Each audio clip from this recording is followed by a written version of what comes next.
यहाँ पर भी जो हमारे हिंदुस्तान के जो हज यात्री हैं उनके लिए तो है ही, वहाँ पर भी लोगों की सेहत और सलामती को हम सिक्योर कर सकें इनकी हमारी कोशिश है। और ये इंशाअल्लाह इस बार हज जो है वो सफल हो सके। जो एयरलाइंस हैं उनके साथ प्रोसेस चल रहा है, कौन कौन एयरलाइंस किस किस एम्बार्केशन पॉइंट से हज यात्रियों को लेकर जाएगी, उसकी भी तैयारियां हो रही हैं। जो हमारे प्राइवेट हज के टूर ऑर्गेनाइजर्स हैं उनका भी जो है वो हमने पूरा सिस्टम जो है वो ऑनलाइन कर दिया है। पहले ये ऑनलाइन नहीं था, ट्रांसपेरेंट कर दिया है, ऑनलाइन कर दिया है, जिससे किसी भी तरह का गुंजाइश जो है वो गड़बड़ झाले की कम से कम हो सके, ये कोशिश है। और ऑनलाइन कोई भी ट्रैक कर सकता है। इसलिए मैं आप सबको बहुत बहुत शुक्रिया। सर एक बात ये बताइए कि पहली फ्लाइट कब से रवाना होगी हिंदुस्तानी हज? वो प्रोसेस को हम पूरा डेट कुछ फाइनल नहीं हो पाई है क्या अभी तक? टाइम टेबल बना रहे हैं और 10 तारीख को एयरलाइंस के लोगों के टेंडर वगैरह किया गया है, वो सामने आएगा। उसके बाद जो है वो सर आपने किया था अभी इस बार वैसे भी पहले के मुताबिक इस बार जो है काफ़ी कम मिला है प्राइवेट वालों के लिए क्या जो प्राइवेट का सिस्टम है, जो वहाँ से बायलेटरल एग्रीमेंट के साथ आया है, उसके हिसाब से जो है वो प्राइवेट को भी जो है जो एलोकेट करना था वो एलोकेट करेंगे।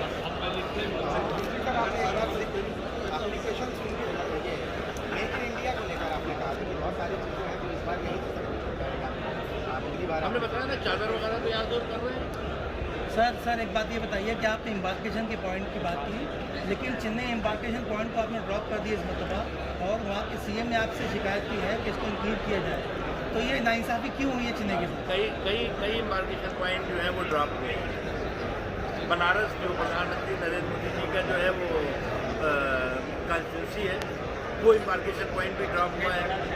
और कई ऐसे एम्बार्केशन पॉइंट हैं जो क्योंकि स्पेशल सर्कमस्टेंसेज में ये हज हो रहा है। और इसी भी चीफ मिनिस्टर साहब का चिट्ठी भी आई थी, बात भी हुई थी। हमने कहा अगली बार इंशाअल्लाह अगर नॉर्मल सर्कमस्टेंसेज में होता है तो चेन्नई एम्बार्केशन पॉइंट बहाल हो। अगले टाइम रिज्यूम होगा चेन्नई, अगले टाइम रिज्यूम होगा जी।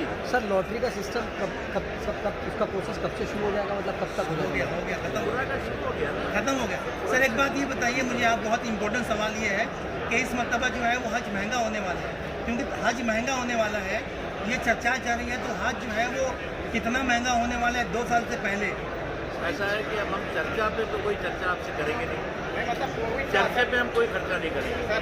सर चाय पे चर्चा हो रही है ना?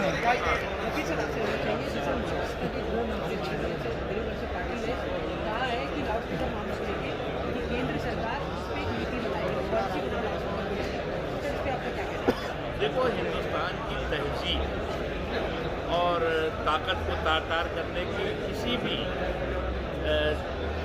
तालिबानी तड़प को तार करने की जो भी साजिश है उसको हमें तड़ी पार करना है। आपके मुंबई के महाराष्ट्र के उसके हिसाब से कि हिंदुस्तान की तहजीब और ताकत को तार करने की किसी भी तालिबानी तलब को हमें तार करना है। और इसलिए ये सीधा संदेश है सबके लिए। कोई भी चाहेगा कि देश के सौहार्द को, देश के भाईचारे को, देश की एकता को, की ताकत को कमज़ोर करे, वो हमें एकजुटता के साथ उस ताकत को कमज़ोर नहीं होने देना है। और जो भी साजिशी सांप्रदायिक सुमारी का मंत्र है उसे सौहार्द की ताकत से सुमंतर करना है। साजिशी सुमारी के मंत्र को सौहार्द की ताकत से सुमंतर करना है। हमारा देश जो है, कोई बोले राम राम, कोई खुदा है। यहाँ पे ये देश जो है वो इस देश में दुनिया का अकेला देश है जिसमें दुनिया के सारे मजहब के मानने वाले भी रहते हैं, बिना मजहब के मानने वाले भी रहते हैं। 4 करोड़ से ज़्यादा लोग ऐसे जो किसी मजहब को नहीं मानते, लेकिन सब लोग मिल के रहते हैं। हमारी यही जो एकता में एकता की ताकत है, एक भारत को श्रेष्ठ भारत बनाती है। और कुछ लोगों को ये पसंद नहीं आता तो बीच में जो है शगुफेबाजी करते रहते हैं। संविधान हमारा है। देखो भाई, ऐसा है, हम फैमिली फाइट में तो पढ़ने नहीं चाहते।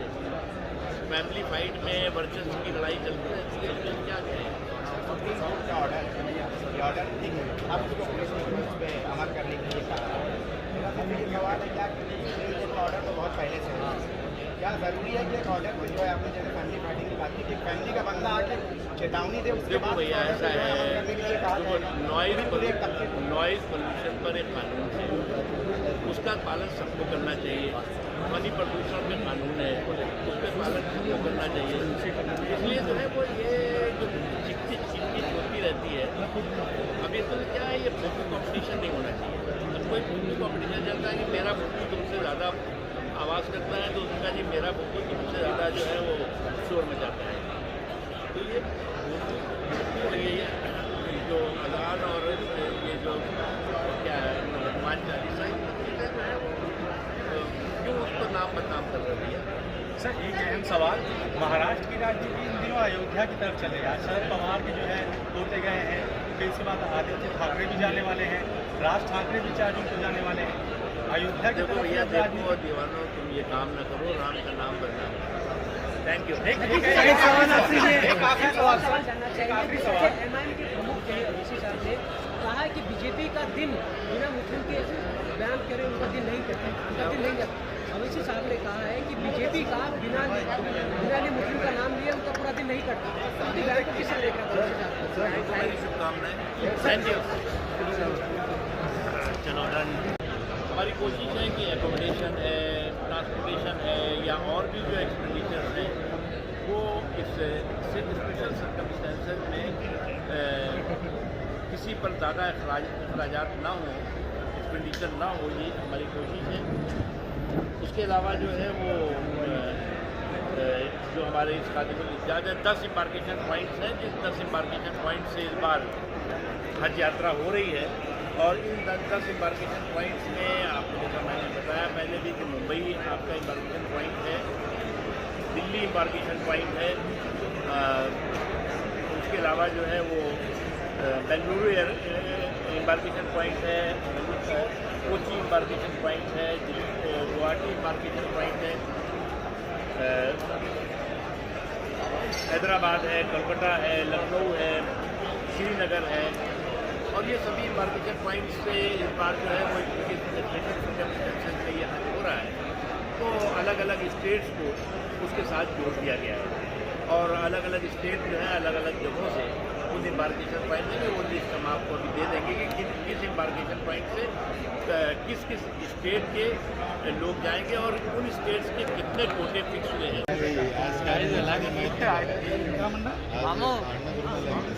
काम कर रहे, एक सेकंड ऐका ना पुढे या तुम्ही तुमचं करून घ्या। साइड लगना रे नहीं है ना दादा, इधर मेरे फ्रेम में भी आप आ रहे हो, मैं खड़ा हूँ इधर। कितना अरे बड़ा वायर है क्या मामा, ऐसा चलेगा कोई बात नहीं। अरे भाई एक काम कर चलो मामा चलो, आजा आजा आजा इधर आओ ना मामा, इधर आओ। अरे मेरे सामने भी खड़े हो रहे हो मामा, इधर आओ ना, फ्रेम में आ रहे हो आप, इधर आओ ना, थोड़ा इधर आओ। ऐसे करके हाँ, सबको जगह देना यार, क्या बोलूँ गैप के बाद हज 2022 हज 2022 होने जा रहा है। और मुझे खुशी है कि जहाँ एक तरफ हिंदुस्तान का हज 100% सब्सिडी फ्री है, वहीं दूसरी ओर 100% डिजिटल भी है। और इस 100% डिजिटल हज का नतीजा है कि इस बार जो एप्लीकेशंस आई हैं उन एप्लीकेशंस में अप्रॉक्सीमेट 80% एप्लीकेशंस डिजिटली ऑनलाइन आई हैं। ये अपने आप में हिंदुस्तान के लिए बहुत ही इम्पॉर्टेंट बात है। दूसरी चीज़ यह है कि बगैर महरम भी 1800 से ज़्यादा इस बार हज पर ख़वातीन जा रही हैं। इससे पहले भी लगभग 5000 जा चुकी हैं, जो 2017 के बाद से ये प्रोसेस हमने जो बिना महरम शुरू किया है। और ये जो एप्लीकेशन हमारी आई हैं डिजिटल एप्लीकेशन, उसमें 50% जो है खान साहब की खिदमत में बुलाया पेश करें।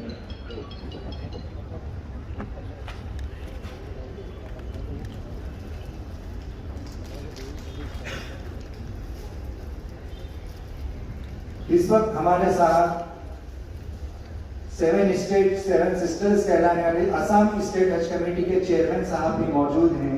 मैं जनाब जावेद कलंदर साहब से दरख्वास्त करूंगा कि चेयरमैन असम स्टेट हज कमेटी की खिदमत में बुलाया अकीदत पेश करें।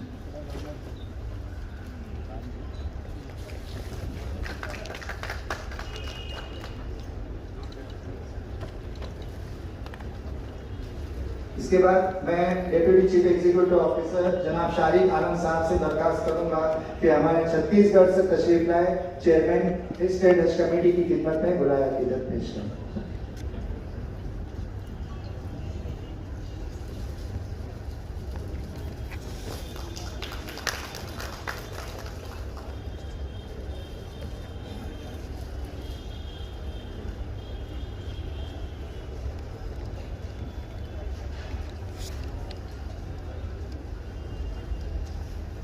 अब मैं हमारे मुअज़्ज़िज़ चीफ एग्जीक्यूटिव ऑफिसर जनाब मोहम्मद याकूब शेखा साहब से दरख्वास्त करूंगा कि वो माइक पर तशरीफ लाएं। स्टैंड भी ले लो ना, स्टैंड दोनों।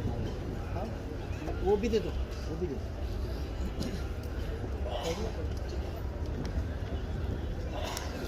Honorable Minister of Minority Affairs, जनाब मुख्तार अब्बास नकवी साहब, vice chairperson on the dais, मुनव्वरीन बेगम साहिबा, महफूजा खातून साहिबा, एजाज अदर साहब, newly elected members of Haj Committee, हिदायत खान लोहिया साहब, चेयरमैन छत्तीसगढ़ डिस्ट्रिक्ट हज कमेटी असलम साहब, चेयरमैन आसाम मणिपुर नागालैंड मिजोरम डिस्ट्रिक्ट हज committee, Madam Fatima Nigar, Joint Secretary, Ministry of Minority Affairs, who has joined us online, CGI Zada Sahib Alam Sahib, who has joined us online, Hindustan के तमाम शहरों शहर में खातून गुजारिश,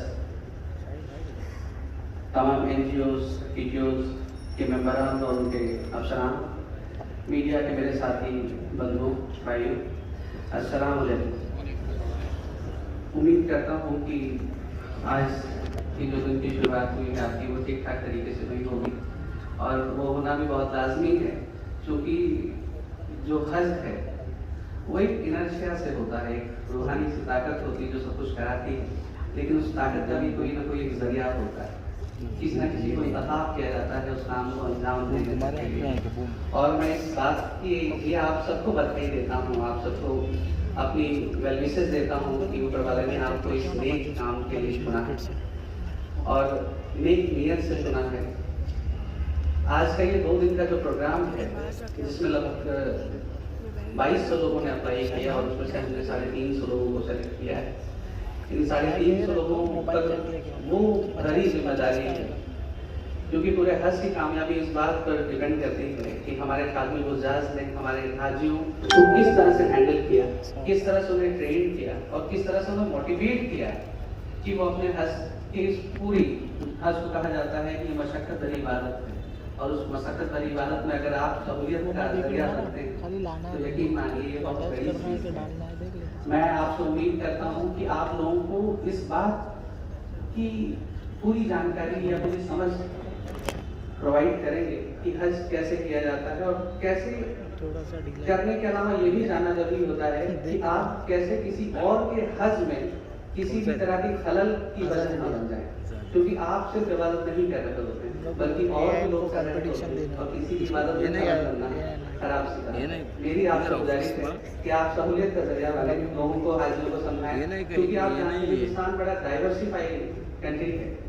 यहाँ गाँव के लोग भी हैं, शहरों के लोग भी हैं, पढ़े लिखे लोग भी हैं, कम पढ़े लिखे लोग भी हैं और ऐसे लोग हैं जिन्होंने जो उम्र के ढलाव की ओर है। उनमें से बहुत सारे ऐसे लोग हैं जिन्होंने पहली बार हवाई जहाज देखा है और उसको बैठने जा रहा है।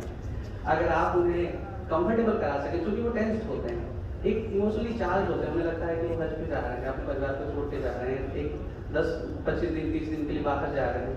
ऐसे लोग थोड़ा इमोशनली चार्ज भी होते हैं, कई चीज़ों से नावाकिफ होते हैं, बहुत सारी चीज़ों को वो नहीं जानते हैं।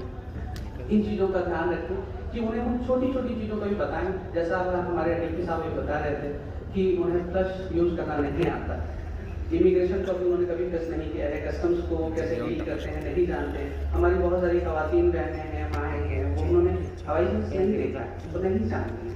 आप उनकी सहूलियत का जरिया उन्होंने बताएंगे कैसे चीज़ों को धीरे धीरे सीखना है और कैसे अपने हज को मुकम्मल तरीके से अंजाम देना है। ये 2 रोज़ा जो प्रोग्राम है वो आपको ट्रेन करना है। आपको ट्रेन हम इसलिए कर रहे हैं क्योंकि आप तक जो भी इंफॉर्मेशन अपडेटेड जाएंगी और जो भी चीज़ें जाएंगी वही कम्युनिकेट होंगी। हमारी पूरी कामयाबी आपके कंधों पर है और पूरे हज की या हिंदुस्तान के मान और सम्मान की भी आप हिफाजत करते हैं, क्योंकि जब आप इस देश के लोगों को लेके जाते हैं तो इस देश का नेतृत्व कर रहे होते हैं। आप पे बड़ी जिम्मेदारी है, इसको बाखूबी इंजाम दीजिए। 2 दिन के इस पूरे कार्यक्रम का पूरा लाभ उठाएंगे और कोशिश करें कि जो कुछ भी आपने सीखा और समझा है उसे उससे भी बेहतर तरीके से अपने साथियों को और हाजियों को समझाएं और सिखाएं। मैं आप सबका यहाँ पे इस्तेमाल करता हूँ और उम्मीद करता हूँ कि आप इसका पूरा लाभ उठाएंगे। So thank you so much, thank you so much.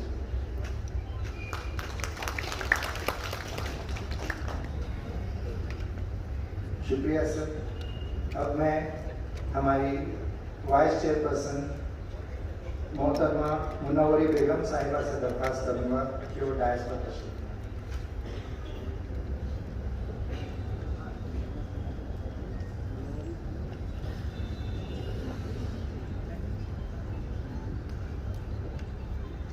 अस्सलाम वालेकुम। डाइस पे हमारे वाली जनाब इज़्ज़त माब मंत्री मुख्तार अब्बास नकवी साहब, हज कमेटी की सीओ याकूब शेखा साहब और मेरे साथ मेरी बहन वाइस चेयरमैन महफूजा खातून, मेंबर्स भाई हमारे ढोलिया साहब और एजाज साहब और यहाँ पे आए हुए सबका मैं इस अच्छे मौके पे खैर मकदम करती हूँ। और मैं हमारे मंत्री जी का बहुत बहुत शुक्रिया अदा करती हूँ कि इस कमेटी में उन्होंने हमको लिया और हिंदुस्तान में पहली बार 2 खातूनों को, 2 औरतों को उन्होंने वाइस चेयरमैन बनाया और इसका मैं उनसे तहे दिल से शुक्रिया अदा करती हूँ।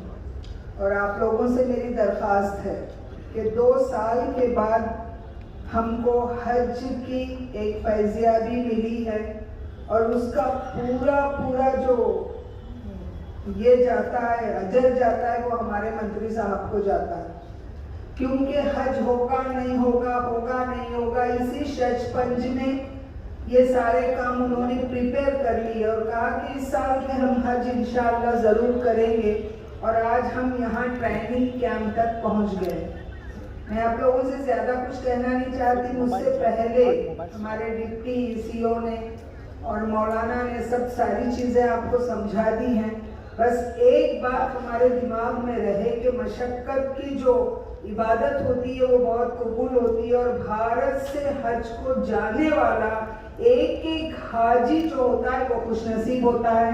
आप अपने फराइज से बाज़ाब्ता सबको मालूम है कि हमको क्या करना है और क्या नहीं करना है और वहाँ जाने के बाद हमको कैसे पेश आना है, क्योंकि इसमें सिर्फ हज का ही नहीं, हमारा ही नहीं, हमारे वतन की शान भी है। बहुत बहुत शुक्रिया।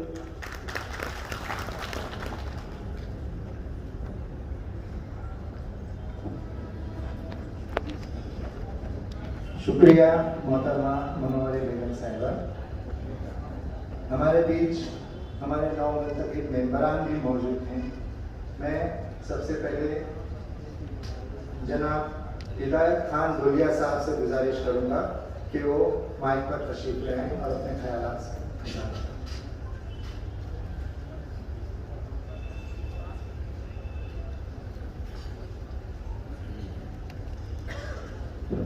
अस्सलाम वालेकुम। आज के इस अजीब शान खादिमुल हुज्जाज के ट्रेनिंग के जलसे में आज के मुअज़्ज़िज़ मेहमान हमारे चश्म चिराग भारत सरकार के माइनॉरिटी अफेयर्स मिनिस्टर जनाब मुख्तार अब्बास नकवी साहब, हज कमेटी ऑफ इंडिया की सीईओ याकूब शेख साहब, वाइस चेयरपर्सन बहन मुनव्वरी बेगम साहिबा, वाइस चेयरपर्सन महफूजा खातून साहिबा और मेरे साथी एजाज साहब, छत्तीसगढ़ से तशरीफ फरमा चेयरमैन साहब और मणिपुर से असम से पधारे हुए चेयरमैन साहब और तमाम मेरे सामने पूरे मुल्क से पधारे हुए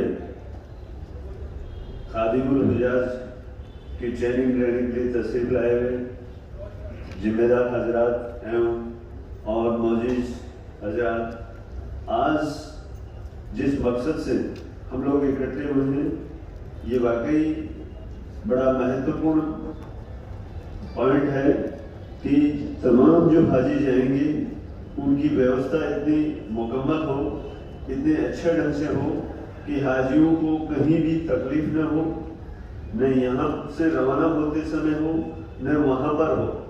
इसकी जिम्मेदारी हमारी सबकी सामूहिक जिम्मेदारी है, ये कलेक्टिव रिस्पॉन्सिबिलिटी है। इसको हम सब मिलकर के जिस प्रकार से हमारी टीम ने ये सारा इंतजाम किया है और जिस प्रकार से इंस्ट्रक्शन शुरू से ही हमारे कैबिनेट मंत्री मुख्तार अब्बास नकवी साहब देते आ रहे हैं कि सारा काम विद इन टाइम बिल्कुल प्रॉम्प्ट तरीके से करना है। हर शख्स को अपनी जिम्मेदारी बहुत ही संजीदगी से निभानी है और मुझे यकीन है कि पूरी टीम अपनी जिम्मेदारी बखूबी निभाएंगे और इंशाअल्लाह ये जो 2 साल के गैप के बाद में जो हज टूर कंप्लीट होने वाला है उसमें कोई किसी भी प्रकार की परेशानी नहीं आएगी और इंशाअल्लाह हम सब मिलकर के अल्लाह से दुआ करते हैं कि बहुत ही अच्छे ढंग से इस इंतजाम को कामयाबी के मंजिल तक पहुंचाने में हम कामयाब रहेंगे। ज़्यादा बात लंबी न करके मैं अल्लाह से फिर से दुआ करता हूँ कि ये काम इतना जिम्मेदारी से हम लोग सब करें कि सकून से हाजी जिस प्रकार से खुशी खुशी घर से रवाना हो उसी प्रकार से पूरे हज के सारे अरकान पूरे करके अपने घर लौटे और इसमें पूरे मुल्क का एक नाम रोशन हो। इसी के साथ मैं मेरी बात को पूरी करता हूँ। खुदा हाफिज़।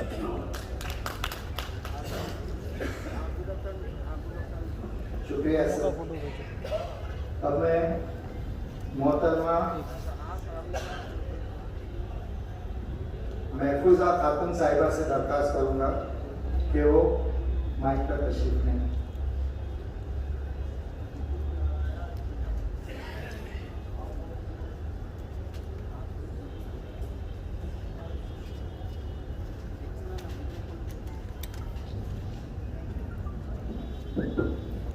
Assalamualaikum. Honorable Minister, Minority Affairs, Mukhtar Abbas Naqvi ji, Honorable CEO, All India Hajj Committee, as for All India Hajj Committee ka member, I am Mahfooza Khatun from West Bengal. I was elected for 2 times in West Bengal Assembly. I won and cordial congratulations to everyone who are present here. हम सभी जानते हैं कि खादिमुल हुज्जा के duty and responsibility के बारे में, फिर भी ये ट्रेनिंग बुलाने के मकसद ये है कि और कैसे हम सब मिल के ये पवित्र काम में सक्सेस पा सके। सभी खादिमुल हुज्जा हज कर चुके हैं, आप सबको अच्छी तरह से ऑलमोस्ट सब कुछ पता है।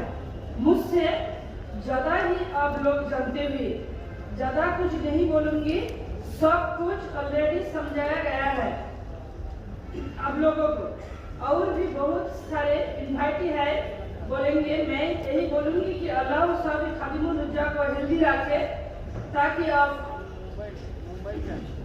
सभी ने ये नेक काम में सफल हो सके। सभी हाजी लोगों की समस्याएं खुद की प्रॉब्लम समझकर सॉल्व करने की कोशिश करें। आप सभी खादिमुल हुज्जा बहुत ही लकी है, ये अल्लाह पाक के करीब आने के ये बहुत अच्छा मौका है। सभी अच्छा रहिए, मेहरबान रहिए, आपका अपना काम में सक्सेस पाए। धन्यवाद सबको।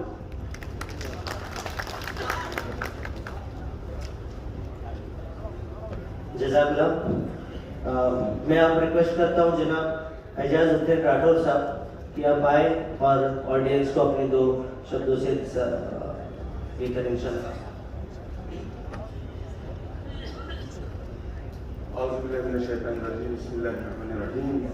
मंच पे विराजमान हमारे ऑनरेबल यूनियन मिनिस्टर श्रीमान मुख्तार अब्बास नकवी जी, हमारे CEO हज कमेटी ऑफ इंडिया श्री याकूब सिखा जी, वाइस चेयरपर्सन मुनव्वरी बेगम जी, महफूजा बेगम जी, हमारे मेंबर्स हिदायत साहब और स्टेट हज कमेटी के चेयरमैन आसम छत्तीसगढ़ और आप सब पूरे देश से आए हुए सारे हजरात को हमारी तरफ से अस्सलाम वालेकुम। मैं ये समझता हूँ आज जो 2 दिवसीय ट्रेनिंग है, पहले तो आप सबको बधाई देता हूँ कि पूरे देश में जैसे हमारे CEO साहब बता रहे थे कि 2200 से ज़्यादा हमारे एप्लीकेंट्स थे, एस्पिरेंट्स थे, उसमें करीब 350 के करीब जो आप सिलेक्ट हुए हैं। मैं समझता हूँ ये अल्लाह ताला की मेहरबानी है। अल्लाह ताला ने आपको नेक काम के लिए बुलाया है और जिस तरीके से आप लोग काम कर रहे हो, जैसे हमारे जो रिप्रेजेंटेटिव्स थे पहले भी, उन्होंने आपको बोला कि किस तरीके से आपके डिफरेंट चैलेंज आ जाएंगे वहाँ पे और किस तरीके से आप लोगों को उसका अदाला भी करना है। मैं ये समझता हूँ आप हमारे लिए एम्बेसडर्स हैं, हमारे देश के लिए एम्बेसडर्स हैं। जितना आप लोग अच्छे से कर पाओगे, जितने अपने लोग हाजियों को अच्छी फैसिलिटी दे पाओगे, अच्छे से उनको रह पाओगे, मैं ये समझता हूँ हमारे देश के लिए सबसे बड़ी उपलब्धि होगी। और आप सब जानते हैं हमारा देश बहुत ही डाइवर्स एक कंट्री है जिसमें डिफरेंट रिलीजन्स, डिफरेंट लैंग्वेज से ताल्लुक रखने वाले लोग और हर किस्म के लोग, चाहे गरीब से गरीब, क्योंकि हाजी हमारे लिए फर्ज है, हमारे लिए जो अल्लाह ताला ने जिसको बुलाया होगा उसके लिए मैं समझता हूँ ये मुबारकबादी है उसके लिए। और आप सबको बधाई हो, आप सब आने वाले समय में जो हाजी जाएंगे उसमें अपना रोल बखूबी अंजाम दे।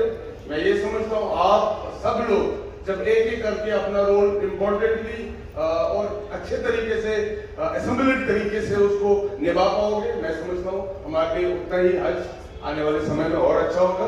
मैं आप सबको शुक्रिया अदा करता हूँ और आप सबको फिर से एक बार बधाई देता हूँ और मंत्री जी का भी और सारे लोगों का धन्यवाद करता हूँ जिन्होंने 2 दिवसीय ट्रेनिंग में यहाँ पे अच्छे इंतजाम किए, उनका भी सबका धन्यवाद करता हूँ। बहुत बहुत शुक्रिया। अस्सलाम वालेकुम।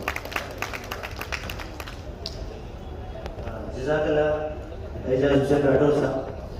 अब मैं दरख्वास्त करूँगा जनाब मुख्तार अब्बास नकवी साहब, honourable minister of minority affairs को आए और ऑडियंस को दरख्वास्त करे। मिनिस्टर साहब प्लीज।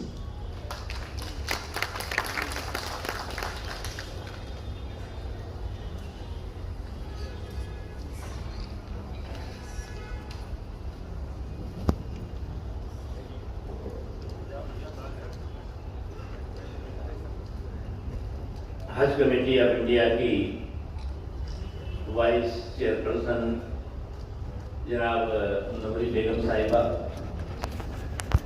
हज कमेटी ऑफ इंडिया की दूसरी वाइस चेयरपर्सन मोहतरमा महफूजा खातून साहिबा, एजाज खान दुलिया साहब, हिदायत साहब और हमारे हज कमेटी ऑफ इंडिया के चेयरमैन मोहम्मद याकूब शेख साहब,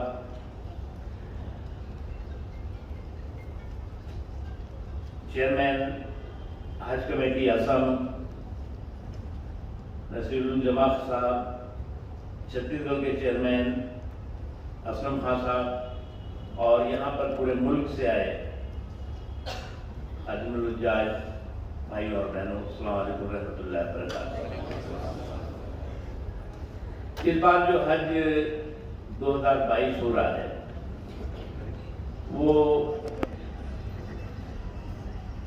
मुझे लगता है कि 100 साल के बाद ऐसे सर्कमस्टेंसेस में हज होने जा रहा है, क्योंकि 100 साल पहले जिस तरह की अभी आज हमारे मुल्क ने क्या पूरी दुनिया में कोरोना का कहर झेला और 2 सालों तक जो इंटरनेशनल हज पर जाने वाले मुसलमान थे वो नहीं जा पाए इस बार 2 साल के बाद 2022 का हज होने जा रहा है। आप सबको बहुत बहुत मुबारक, और बड़ी जिम्मेदारियों का ये हज है, खुशियों का भी है। आपकी जो रिस्पॉन्सिबिलिटी है, आपकी जो जिम्मेदारियां हैं, वो बहुत हैं। और इस बार मैंने इसीलिए कहा कि 100 साल के बाद ऐसा मौका होगा जब आप बहुत जिम्मेदारियों का बोझ के साथ जो लोग हज पर हिंदुस्तान से जो मुसलमान जा रहे हैं उनकी मदद करेंगे। इस बार जो है वो शायद लगभग जो है वो 80,000 के इर्द गिर्द 79,237 हिंदुस्तानी मुसलमान हज पर जाएंगे। जो मुझे खुशी है कि हमने इस दौरान, हिंदुस्तान पहला मुल्क है जिसने की जो कंप्लीट हज का प्रोसेस है उसको डिजिटल किया। किसी मुल्क ने हज के पूरे प्रोसेस को डिजिटल नहीं किया, और उसका मैं असर देख रहा हूं कि जो एप्लीकेशंस इस दौरान भी मंगाई गई उसमें 72,170 यानी कि लगभग 80,000 एप्लीकेशन जो है वो ऑनलाइन आई है और 28,000 एप्लीकेशन ऑफलाइन। ये अपने आप में बहुत बड़ा एक अचीवमेंट है। उसके साथ ही साथ जो उससे भी ज्यादा मुझे खुशी है कि इन एप्लीकेशंस में 54,000 एप्लीकेशंस जो है वो जेंट्स की है और 47,348 एप्लीकेशन जो है वो वीमेंस की है, लेडीज की है, खवातीन की है। यानी ये भी जो है 50-50% है। उसके अलावा बगैर महरम भी जो है वो लगभग 1859 एप्लीकेशंस आई हैं जो सबके सब जाएंगी। हज में इस बार का हज जो है वो कई सहूलियतों के साथ, रिफॉर्म के साथ, तब्दीलियों के साथ और लोगों की सेहत और सलामती पूरी मजबूती के साथ महफूज रहे, उसको ध्यान में रख करके सऊदी अरब में भी और हिंदुस्तान में भी तैयारियां की गई। तैयारियां तो हमने 2021 में भी की थी, 2020 के भी हज के लिए की थी। हमने तैयारियों को, आप सब लोगों में से बहुत से लोग उस वक्त जो है वो सारे प्रोसेस हमने किए थे और दुआ भी कर रहे थे, उम्मीद भी कर रहे थे कि हज हो जाए। लेकिन सऊदी अरब की सरकार ने वहां के लोगों की सेहत और सलामती और हमारे लोगों की सेहत और सलामती को ध्यान में रख करके जो फैसला किया, उस फैसले को हम लोगों ने खैर मकदम किया और उसी फैसले के तहत हम जो है वो आगे बढ़े। हमारा बायलैटरल एग्रीमेंट इस बार हो गया है। एम्बार्केशन पॉइंट्स जो इस बार पूरे मुल्क में हमने स्पेशल सर्कमस्टेंसेस में एम्बार्केशन पॉइंट भी हमने जो है वो 10 एम्बार्केशन पॉइंट्स किए हैं। और ये 10 एम्बार्केशन पॉइंट जो है वो जैसे कि आप जानते हैं कि पहले हमारे यहाँ 2 लाख से ज्यादा हज करने के लिए हज यात्री जाते थे। इस बार जो है वो सिर्फ 80,000 के इर्द जा रहे हैं, जिसमें कि जो हज हमारे ऑर्गेनाइजर्स हैं वो भी लेके जाएंगे और हज कमेटी ऑफ इंडिया के जरिए भी जाएंगे। अभी जो आपके सामने जो सबसे इम्पोर्टेंट रिस्पॉन्सिबिलिटी होगी वो हेल्थ और हाइजीन, यानी कि सेहत और सफाई। मैं तो जब भी जाता हूँ, बहुत से लोग होंगे यहाँ पे, जब हम लोग बायलैटरल एग्रीमेंट करते थे तो जो वहाँ की हुकूमत और उसकी हुकूमत के जो वहाँ मिनिस्टर्स होते थे, जो रिप्रेजेंटेटिव होते थे, हमेशा एक तारीफ करते थे। कहते थे दुनिया के तमाम जो हज करने लोग आते हैं, मुसलमान आते हैं, उनमें हिंदुस्तान का मुसलमान सबसे बेहतर तरीके से हज को अंजाम देता है और सिर्फ हज करने आता है और कुछ नहीं करता। बहुत तारीफ करते हैं हमेशा। मैं तो खुदा के शुक्र से, आप लोगों की दुआओं से छठी बार मेरा बायलैटरल एग्रीमेंट हुआ है और उस वक्त हमारा जाना हुआ है, तो उस वक्त जो है वो बहुत अच्छा लगता है। और इस बार मैंने कहा कि हमारी कोशिश है कि जो अकोमोडेशन हो,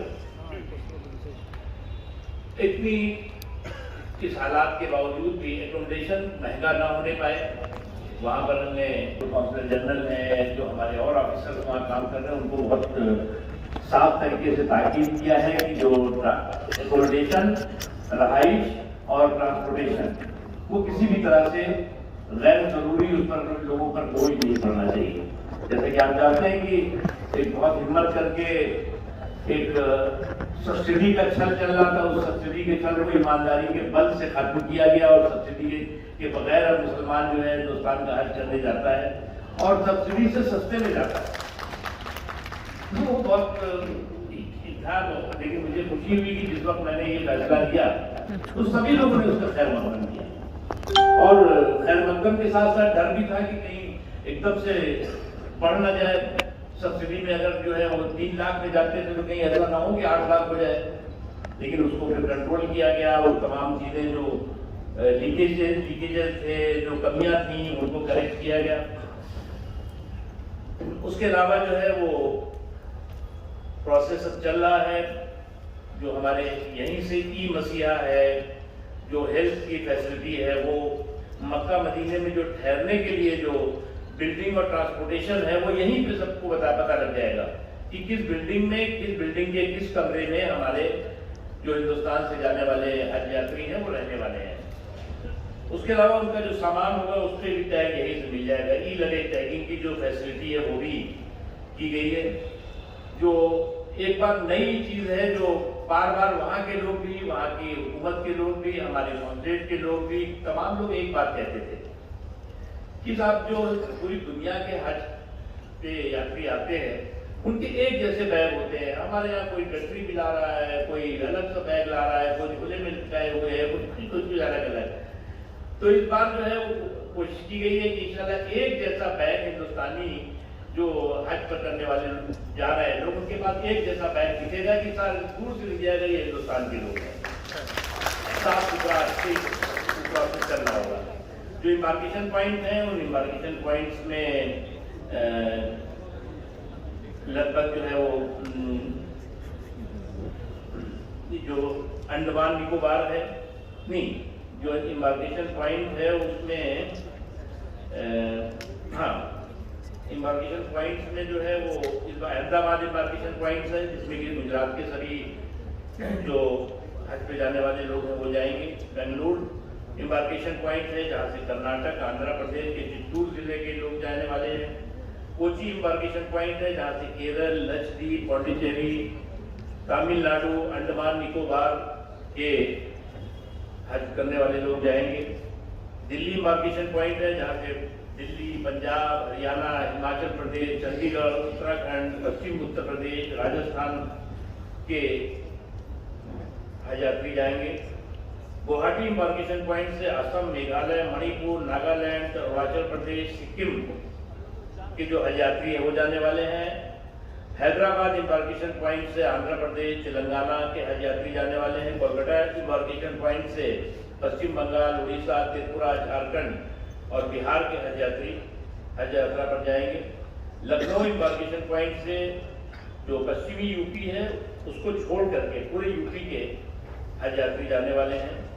मुंबई इम्बार्केशन पॉइंट से महाराष्ट्र, मध्य प्रदेश, छत्तीसगढ़, दमन दीव, दादर नगर हवेली और गोवा के हज यात्री जाएंगे। श्रीनगर इम्बार्केशन पॉइंट से जम्मू कश्मीर, लेह लद्दाख, करगिल के हज यात्री हज यात्रा पर जाएंगे।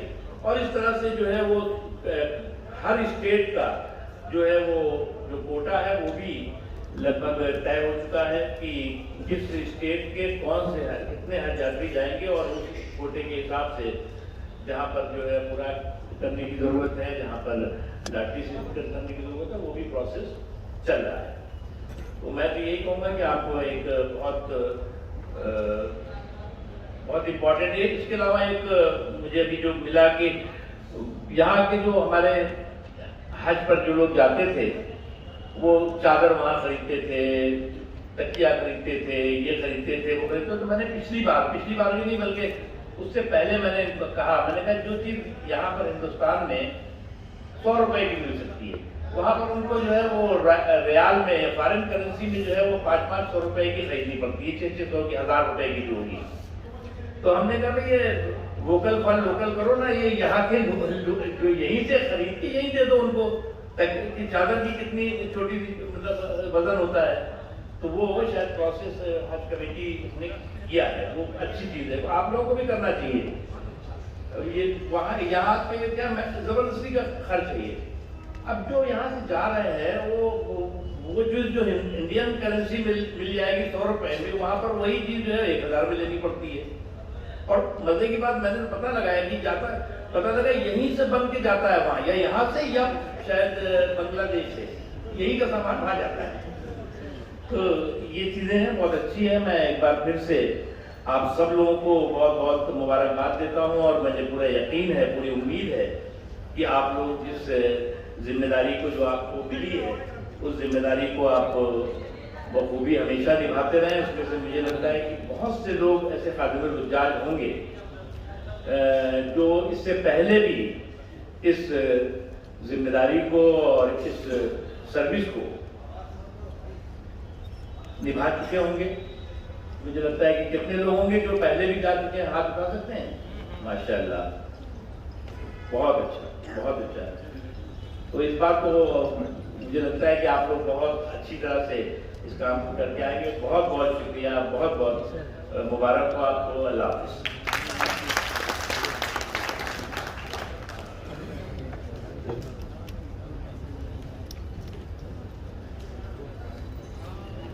अस्सलाम वालेकुम। हमारे दरमियान हज ग्रुप ऑर्गेनाइजर्स के जो सरबराहान हैं वो मौजूद हैं।